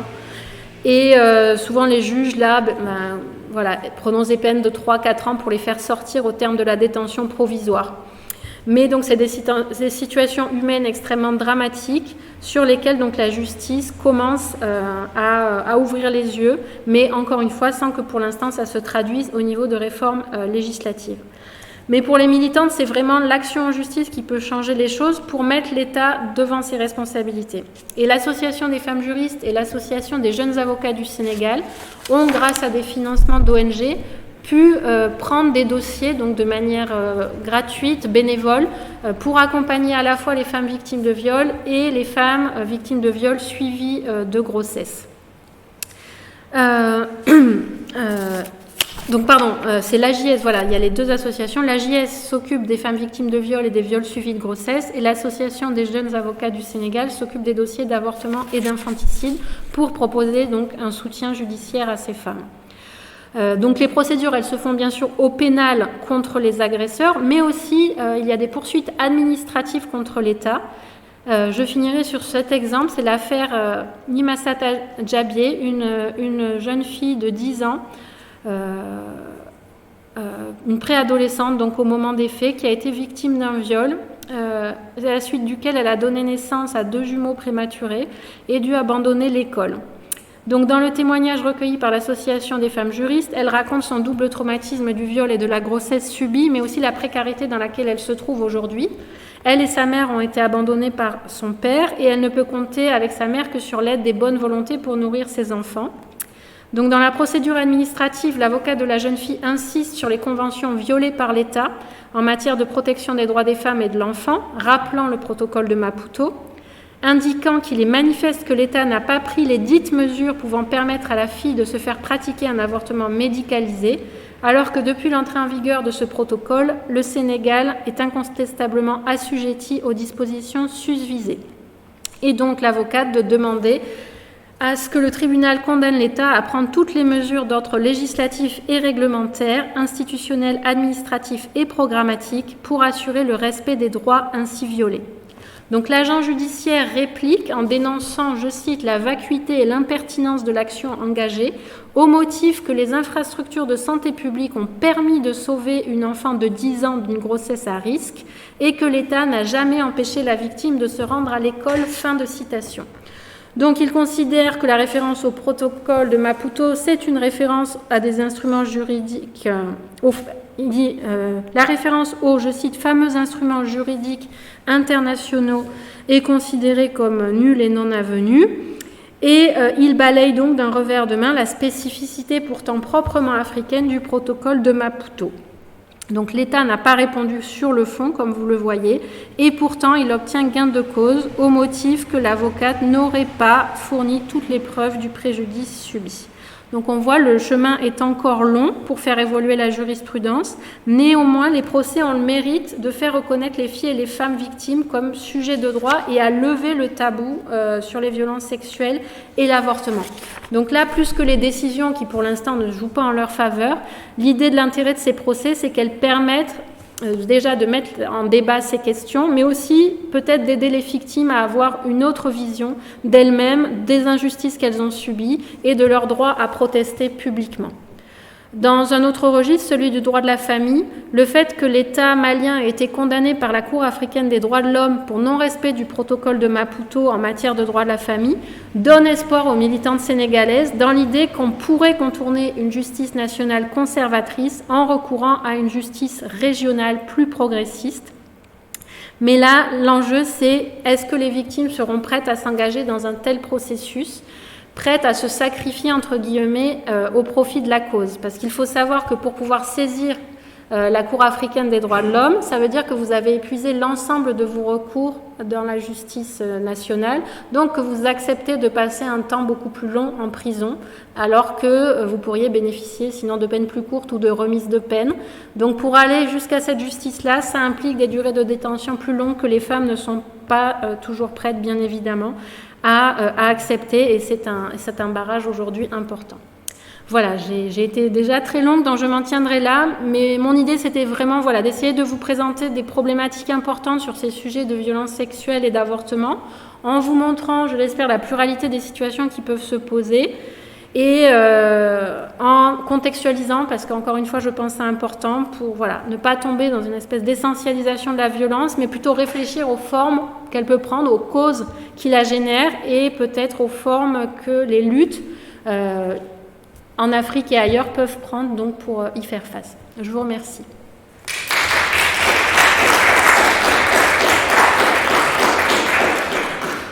Merci infiniment, Marianne, de toutes ces informations extrêmement documentées.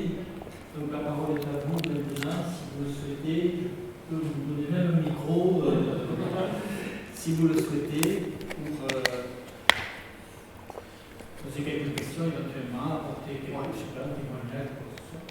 Une question, parce que je me disais, en fait, il y a un moment, on parlait du fait qu'au fond, 37% des femmes africaines avaient l'idée de recourir à l'avortement. Donc en fait, même si c'est illégal quasiment partout, c'est comme un fait social très important. C'est-à-dire qu'il y a des systèmes entiers de millions de femmes, je crois qu'il y a un moment, c'était 8 millions de femmes, non, je ne sais pas, 8 millions d'avortements, voilà, qui se font. Donc c'est quelque chose quand même, c'est quand même incroyable. C'est un peu une thématique qu'on a fait. J'imagine que c'était pareil avant que ça soit légalisé, mais c'est quand même. Et surtout, en fait, c'est qui fait ça? En fait, c'est quelque chose. Vous avez une idée informelle, entre guillemets, mais est-ce qu'il y a des réseaux? Est-ce que. Et du coup, après, vous avez dit qu'il y avait pas mal de condamnations aussi, mais est-ce que c'est. À quel pourcentage de femmes sont condamnées? Ou est-ce qu'il y a beaucoup d'avortements qui se font et sont pas. Alors, je commencerai peut-être par la dernière question. Les chiffres, malheureusement, on ne les a pas. Enfin, pour le Sénégal, il n'y a pas de statistiques. Je vous ai dit, ils regroupent avortement, infanticide. Donc, c'est difficile de faire la part entre les deux. Après, souvent, quand les femmes sont condamnées, c'est qu'elles ont été dénoncées.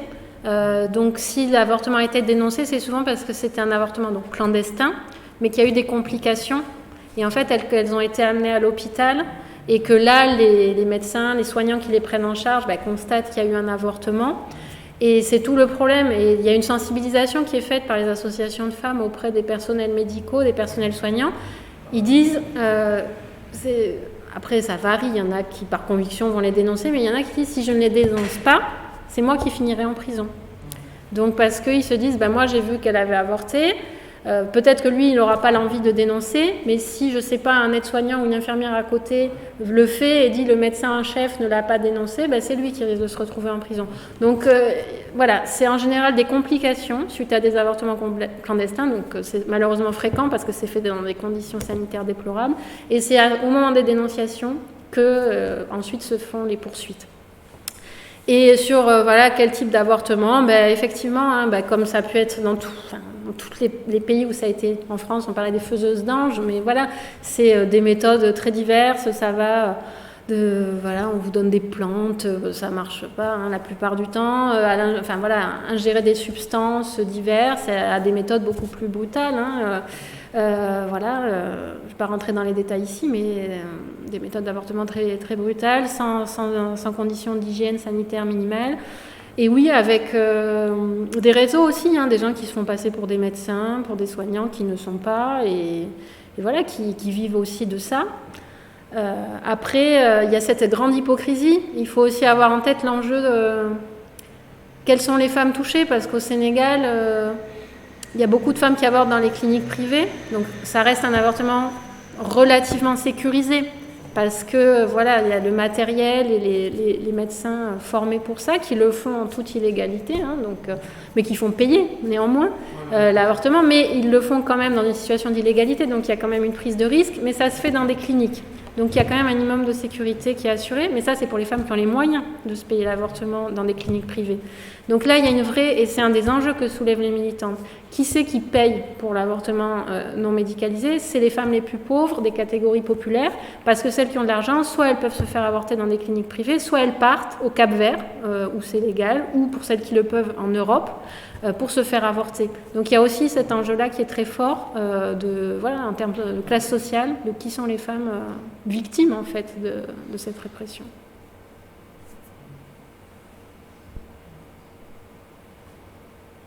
Est-ce que les femmes sont bien représentées dans les différents ministères du gouvernement de ces pays-là? Et est-ce que ça serait pas aussi peut-être une solution pour faire évoluer les choses, d'avoir plus de femmes au gouvernement? Alors ça, c'est un débat qu'on retrouve partout. Est-ce que les femmes défendent nécessairement les intérêts des femmes? Est-ce que plus de femmes permettraient une plus grande prise en compte de ces problématiques? Il y a des éléments qui tendent à dire que oui, dans le sens où on peut voir se former des coalitions transpartisanes sur certains sujets relatifs aux droits des femmes. Là, je prendrai un exemple français pour le coup, mais on l'avait vu avec la question de la loi sur la parité, par exemple, où ça pouvait susciter l'approbation de femmes de droite comme de gauche pour faire passer cette loi. Donc là, où on va au-delà des clivages politiques, partisans, pour aller dans le sens de réformes favorables aux droits des femmes. Mais il y a aussi une autre réalité, c'est que si les femmes ne sont pas elles-mêmes portées ou motivées par des considérations j'allais dire féministes ou égalitaristes, ça ne changera pas nécessairement la donne. Les femmes, je pense à ma collègue du CED, Magali Della Souda, qui a travaillé sur les nouvelles femmes de droite, c'est son HDR dont elle a fait un livre, donc qui sont extrêmement puissantes, les mouvements conservateurs, on l'a vu en France sur la Manif pour tous. Donc voilà, vous les avez dans les deux bords aussi, donc c'est pas une équation qui va forcément de soi. Et pour donner l'exemple du Sénégal, il est vrai que dans les 30 parlementaires dont je vous parlais, qui avaient publiquement reconnu la nécessité de légaliser l'avortement, la plupart étaient des femmes dans ces 30 parlementaires, mais c'était intéressant, donc ils avaient fait un livret qui avait été diffusé publiquement, où chacun y allait de son petit argumentaire, pourquoi je suis pour la réforme. Et les femmes, à chaque fois, prenaient beaucoup de gants parce que, justement, elles sont femmes et elles savent qu'elles peuvent être très vite. Donc, elles disaient, la religion peut le permettre dans certaines circonstances, dans des discours très, très euphémisés, très modérés. Et les quelques hommes, les 3-4 hommes qui avaient signé ce livret, eux, par contre, étaient beaucoup plus directs dans leur argumentation. C'était que c'était intolérable dans des sociétés modernes, démocratiques, en développement, que ces choses puissent arriver. Eux, ils n'allaient pas s'encombrer d'arguments religieux, si vous voulez, c'était un discours beaucoup plus cash, mais qui peuvent se permettre peut-être plus que les femmes qui portent ces causes. Donc voilà, la réponse n'est pas simple, mais en tout cas, c'est pas automatique, l'équation ne va pas forcément de soi. On le voit avec, si je peux me permettre, avec la personne potentiellement éligible présidente de la République dimanche prochain. Je crains que si jamais c'était le cas, les droits des femmes régressent considérablement, parce qu'elles tiennent des propos qui sont très clairement opposés à l'avortement, tout un tas de choses. Donc, malheureusement, c'est pas le simple fait, ça joue certainement sur le volume de femmes qui seraient dans les institutions, et s'il était plus important, ça serait certainement une bonne chose. Mais là, il y a un autre exemple extrêmement... Oui, donc ça permet de porter le débat. Parce que c'est peut-être dimanche. J'avais une question aussi. Je posais la question, si on voyait, parce que là, à un moment, vous avez évoqué, notamment pour le Sénégal, la question de l'ISAM. Du coup, est-ce qu'il y a une différence, et j'ai l'impression que non, par rapport à ce que vous avez montré entre les pays à majorité musulmane, chrétienne, ils trouvent tous des arguments contre l'avortement? Sur l'avortement, pour le coup, la position de l'Église catholique est plus dure parce que c'est dès qu'il y a fécondation, il y a vie. Donc à partir de là, la marge de négociation, en tout cas avec le dogme religieux, elle apparaît nulle. Alors comme je vous le disais, selon les écoles juridiques islamiques, il y a cette idée que c'est pas nécessairement dès qu'il y a la fécondation qu'il y a la vie, qu'il y a un temps entre le moment où on considère qu'il y a un être vivant. Et c'est là en fait que...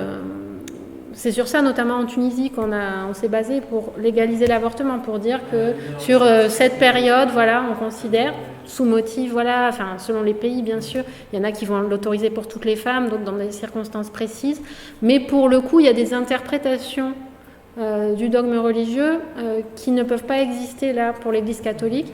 Et là, oui, j'ai envie de vous dire, c'est partout pareil sur le continent, qu'on soit dans des situations de majorité musulmane, majorité catholique, que ça soit 50-50, c'est globalement les religions qui sont contre l'avortement. Et voilà, même si, et je l'ai dit, elles peuvent trouver des alliés religieux dans leur combat, hein, qui reconnaissent que voilà, il y a la question de l'humanité qui va se poser, du sort qui est fait à ces femmes, aux enfants à naître, etc., et qui réfléchissent. Donc, oui. Alors, merci beaucoup pour ta présentation. Sur cette question des écoles juridiques en islam, tu as évoqué donc, le cas des Malikites, de l'école Malikite, qui est prédominante, je crois, au Maghreb et dans une bonne partie de l'Afrique de l'Ouest. Moi, il me semblait, mais je ne suis pas spécialiste de droit musulman, mais que l'école malékite était rangée généralement parmi les 4 écoles que l'on connaît, considérée comme une école plutôt souple par rapport, par exemple, à l'église, mon Dieu, à l'école chambalite. Donc j'étais un peu étonné, et bon, voilà, c'est juste une petite interrogation comme ça, mais j'ai une autre question. Alors, peut-être qu'on peut penser là, je dirais, un peu aux figures de proue, je dirais, des militantes féministes engagées dans ces combats contre les violences faites aux femmes, l'avortement, etc. J'imagine qu'elles ont des connexions avec des réseaux internationaux, etc.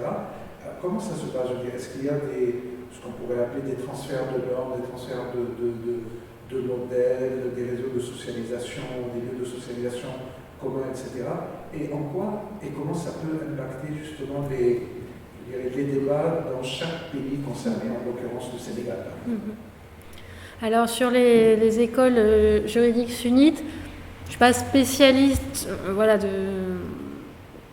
ces écoles, mais sur ce que moi j'ai pu étudier, c'est-à-dire le droit de la famille, l'avortement.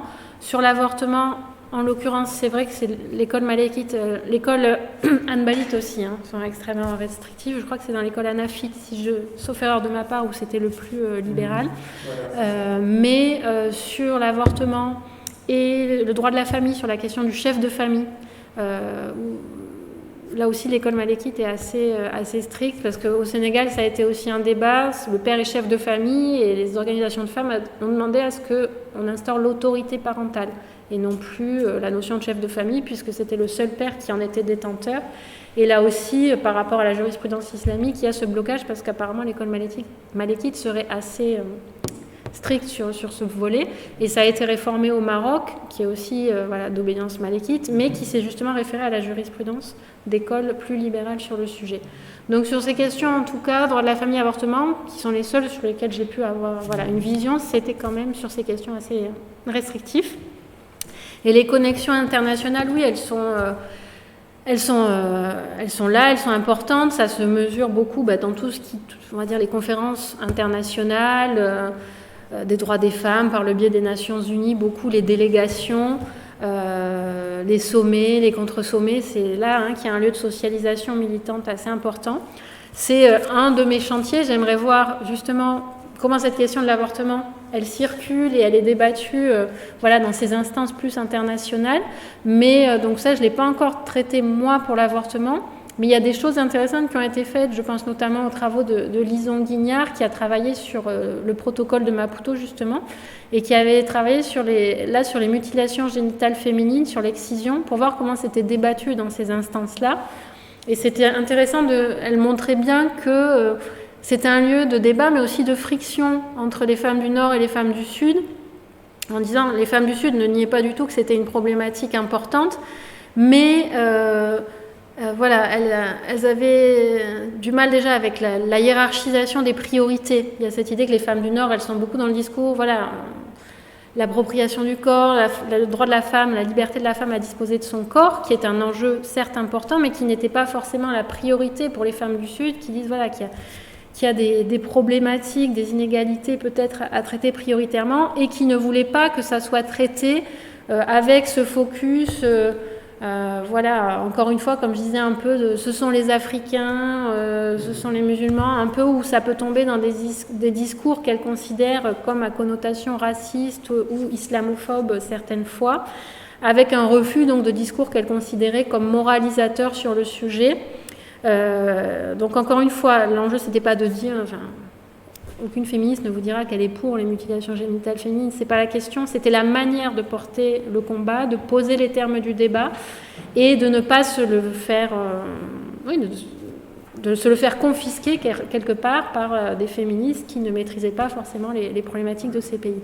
Donc voilà, c'est intéressant parce que c'est des lieux à la fois de solidarité, d'échange de répertoires, de stratégies, de moyens, très utiles, hein, et c'est justement leur inscription dans les réseaux internationaux, ça leur donne aussi de la légitimité en interne. Ces associations, ces ONG de femmes, ensuite, de fait de leur forte connexion internationale, de leur reconnaissance internationale, elles ont un poids plus fort auprès de leur gouvernement, parce qu'elles sont des interlocutrices légitimes, donc on les intègre dans les comités de réforme, etc. Donc c'est un poids réel et encore une fois des appuis très forts en termes d'expertise, de ressources. Donc je ne noircis pas du tout le tableau, il y a un vrai enjeu, mais l'autre intérêt quand même, c'est aussi de voir les frictions sur comment on définit les priorités, comment on définit les termes des débats. Et là, on voit, c'est tous les enjeux que j'évoquais au départ sur le féminisme aujourd'hui, sa reconfiguration, sa pluralité. Et c'est ça qui est en jeu dans les instances internationales. J'aurais une question. Quand on arrive à l'avortement, déjà, c'est très avancé, et puis bon, il y a toutes les oppositions que vous avez notifiées. Mais pourquoi il n'y a pas cette bataille en amont de la contraception, notamment féminine, je ne parle pas masculine, parce que déjà, j'ai vu que ça, donc je suppose que c'est au moins aussi pire en Afrique. Cette problématique de la contraception, pourquoi elle n'est pas mise en avant? Est-ce que ça passerait pas mieux, si j'ose dire, que de poser directement l'avortement sur la table de discussion? Est-ce que ça serait pas... Bon, je suppose que si ça se fait pas, c'est que je n'ai pas inventé la poudre, mais il y a des oppositions, mais ça pourrait être quand même en amont un moyen qui serait utilisé par les femmes, pour les femmes, sans intervention, tout au moins d'intervention masculine, de loi, etc., de réforme, etc., d'intervention religieux, etc. Alors il y a j'ai dit, mais je suis passée vite, il y a beaucoup d'actions des gouvernements, des pouvoirs publics pour des politiques qui visent à promouvoir la contraception. Ça, elles existent, et notamment pour le Sénégal, je parlais du réseau Islam et Population. À l'origine, au-delà de la formation des imams, les actions qu'ils mènent, c'est surtout pour promouvoir la politique en matière de santé reproductive qui est portée par le gouvernement, pour dire, voilà, aller voir les femmes, les familles, les hommes, leur dire que le fait d'espacer les naissances, de prendre des moyens de contraception, ça ne va pas contre leur religion, et que voilà, ça peut être des solutions. Donc il y a des politiques qui sont menées là-dessus. Et il y a une progression réelle du recours à la contraception moderne dans tous les pays d'Africains. Donc là, on voit l'évolution, elle est croissante. Et comme je le disais, c'est encore trop lent par rapport aux besoins réels des femmes. Et là, il faut faire la distinction entre les femmes mariées et les femmes célibataires. Parce que là, l'accès à la contraception, il n'est pas le même. La problématique, elle n'est pas la même. Pour les femmes mariées, donc il y a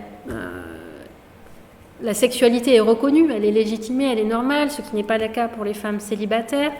L'enjeu, il peut être différent. Pour les femmes mariées, ça va être l'enjeu de l'espacement des naissances. Pour une femme célibataire, ça va être de ne pas tomber enceinte si elle ne le désire pas.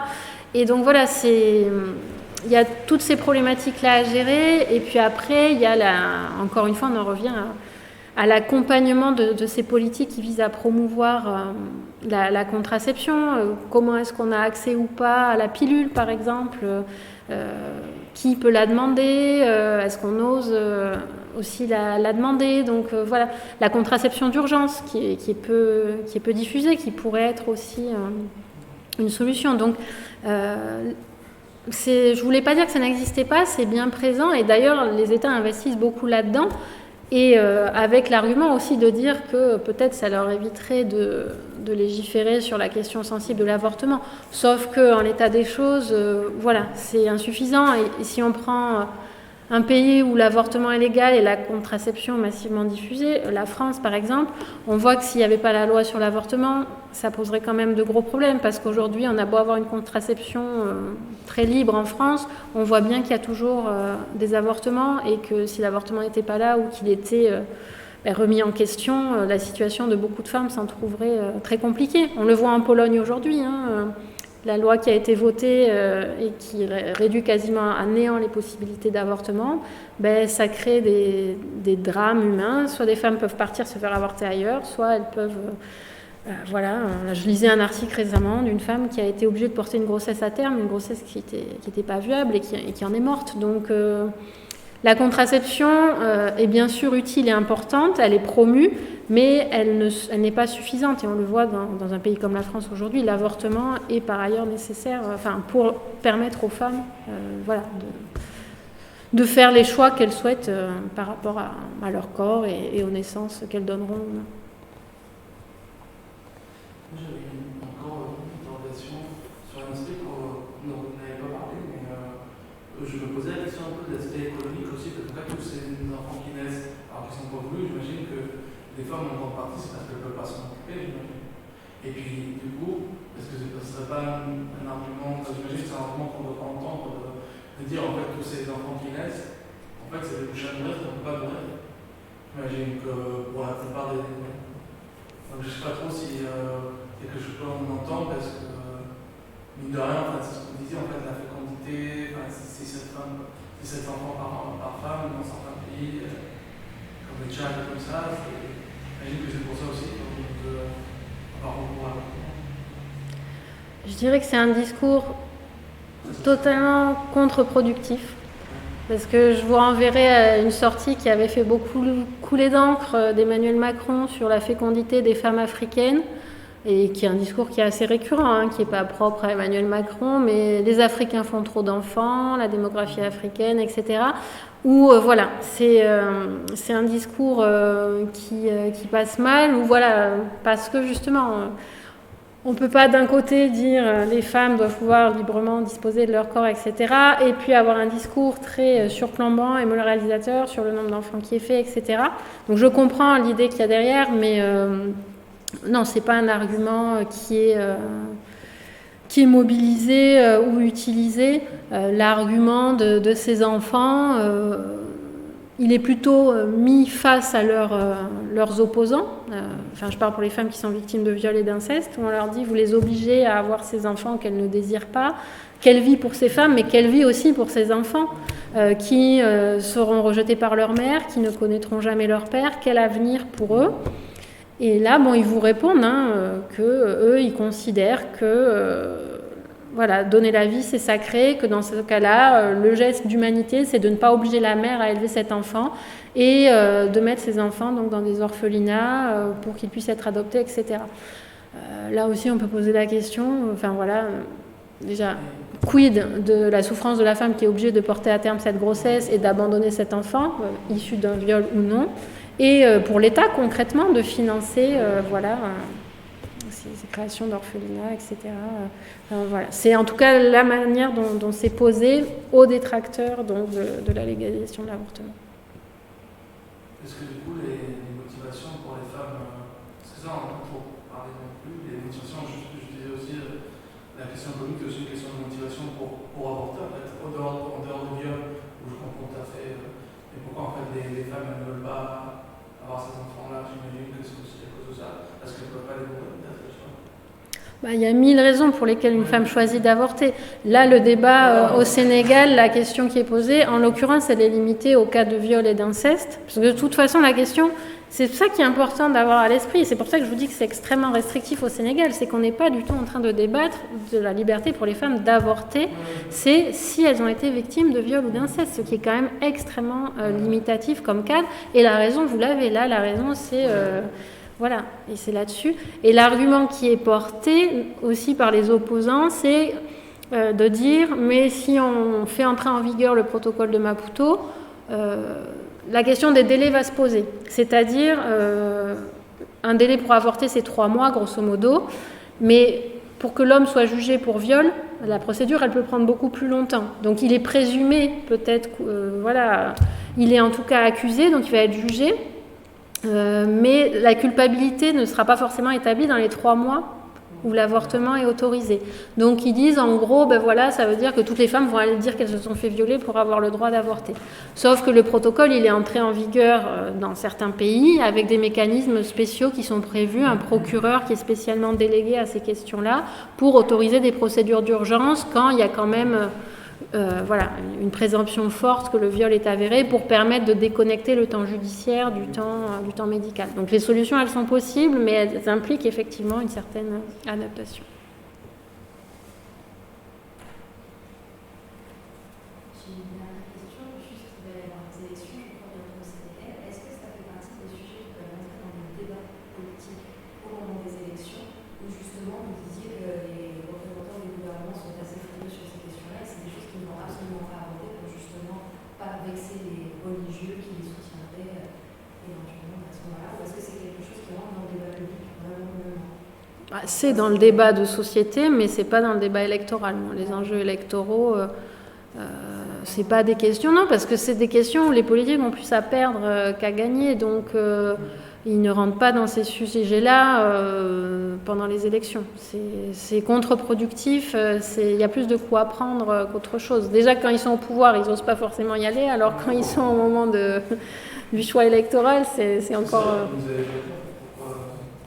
Vous avez dit entre 2013 et 2017, ils auraient pu le faire, et non.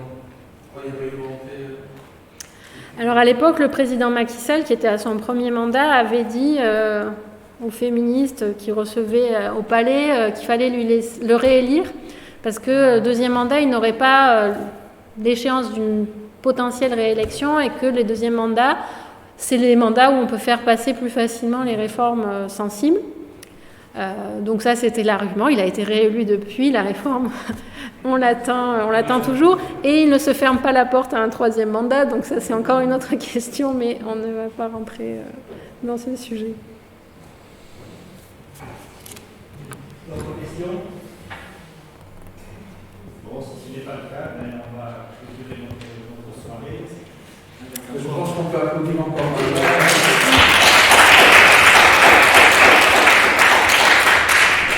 Merci beaucoup en tout cas pour vos questions et votre attention. Grand merci à vous d'être venus, d'avoir contribué à cette soirée.